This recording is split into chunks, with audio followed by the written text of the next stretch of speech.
Okay, this is a 1v1 against Forge, and I'm Anders. Although my opponent wasn't the most skilled Forge player, it was a good example because this is the same strategy that 99% of Forge players will try and do.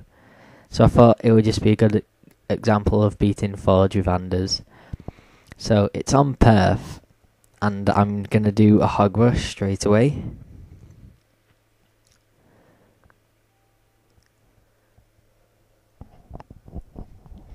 So I'm queuing up 3 hogs, a supply pad and a reactor. Taking my hog over now. Okay, because of the spawn of the crates, I decided to only queue up 2 hogs, because the spawn of the crates means that there's none in the middle apart from this one here.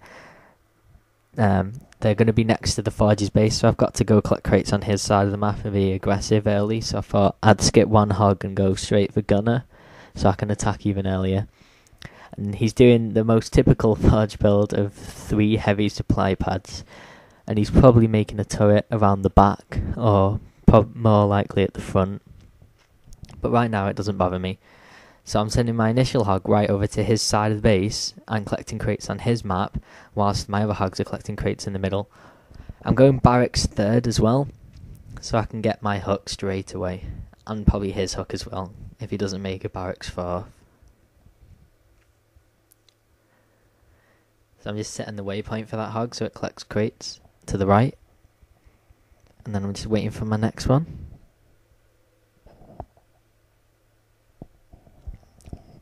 So I'm sending him around the map looking for all the crates I can. Okay, he's building the turret now, which I knew a turret early would come up. So that means I've got to camp the blind spot, there's actually no buildings being built there, so I'm hardly going to do any damage in this hog rush. But it makes him think I'm going hogs, and I can also take the hook off him now, because he had to spend money on a turret instead of a marine, so I can get both hooks easily. So I'm just, as Gunner's about to come up, I'm sending both hogs, all 3 hogs, sorry, into the blind spot.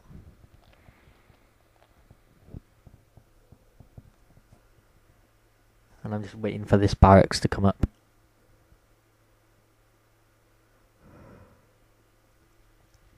Okay, now that I've got Gunner, I'm just going to camp the blind spot. I'm going to stop anything being built at the back, and also take some damage off the supply pad that I'm attacking now. I'm queuing up another hog, just to be even more aggressive. Like, it's more in case he doesn't defend well, then I can destroy his base right now. But if he does defend well, which he probably will, I can just use the hog to clear hooks quicker. I built a marine out my barracks, so I'm just sending it straight to the hook on my side. If I send it to the one on the other side, it's going to get attacked by the rebels before it gets there, so it's easier to get the hook on my side first. I know he's not going for his because he's not got a barracks or a reactor to make hogs. I'm not moving my hogs around very much either because he hasn't got a reactor, so he can't make a carpet bomb and destroy me. The little movement I was doing there was just to check for turrets, and now that there's one coming up at the front, I'm just going to leave, because then there will be no blind spot for me to camp. So I'm bringing all my hogs over to help my marine get in the hook.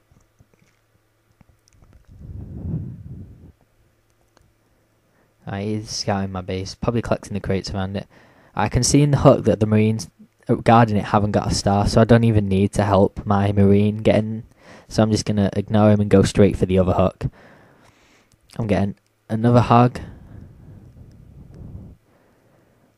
And I'm just going straight over to the other hook. Cue my marine for it and go take it. So right now I've got control of both hooks, so I will have in a minute. Control of both hooks. I've had the majority of the crates and I've forced him to make turrets. So I'm now in the lead. Because of the small hog rush I did, even though I didn't actually destroy anything, it's the map control I've gained from doing it pays off. So his units are going to be very slow now, and he's most likely going to make tanks because all Forges make tanks. So I'm just kiting the marines around a bit, and then I'm just going to run my marine straight into the hook, and I can go Tech 3 really quickly.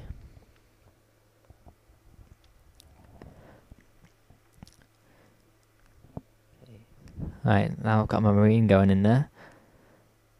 Before I commit to Gauze though, I want to actually see what units the Forge is making, just in case he makes tanks or Hornets or even Marines or something. I just want to know what he's doing before I commit to making Gauze. If he's really slow, then I would just make Gauze and destroy his base. But he could do something otherwise, so I'm just checking now.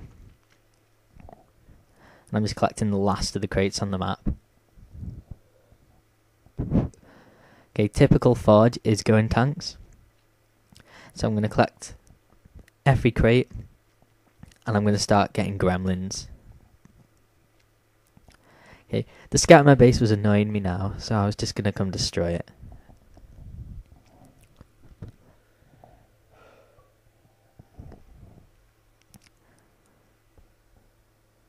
But, as always, it just runs away.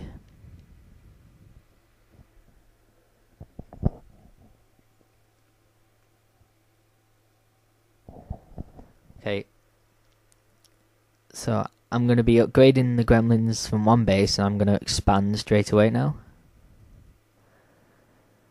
So I can start dual producing gremlins to counter his tanks. It's important that I try and keep my hogs alive, because they'll come in useful later.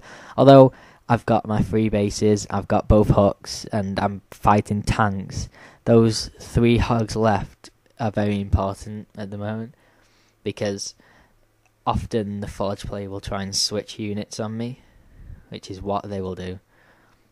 Like, they might try and make tank Hornets to counter the Gremlins, or even Marines, in which case the Hogs will do a good job. And if anything else, they can just clear the rebel bases and take crates that they're left behind. So now that I'm dual producing Gremlins, I want to just check again in case he didn't switch to Marines, or he's making Marines as well, or something that I might need to consider before I do an all-out Gremlin spam. Which is good, so he's dedicated to making tanks, and he's got his vehicle depot still going. So now I'm just getting Chain Amplifier, which is very important when fighting tanks. Like, it can turn... You can be outnumbered by tanks and still win with Chain Amplifier.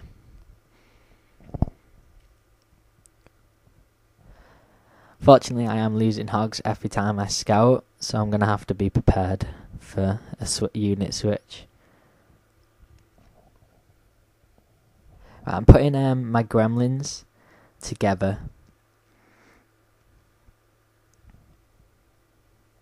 I'm just looking for any last crates with my hogs, get them doing something. I'm putting the gremlins in between both bases, so wherever they attack from, I can get to my base for defense really quickly. I've only got 2 gremlins, so they don't need to clear any bases. They're okay to just sit there. Okay, that was the end of part 1.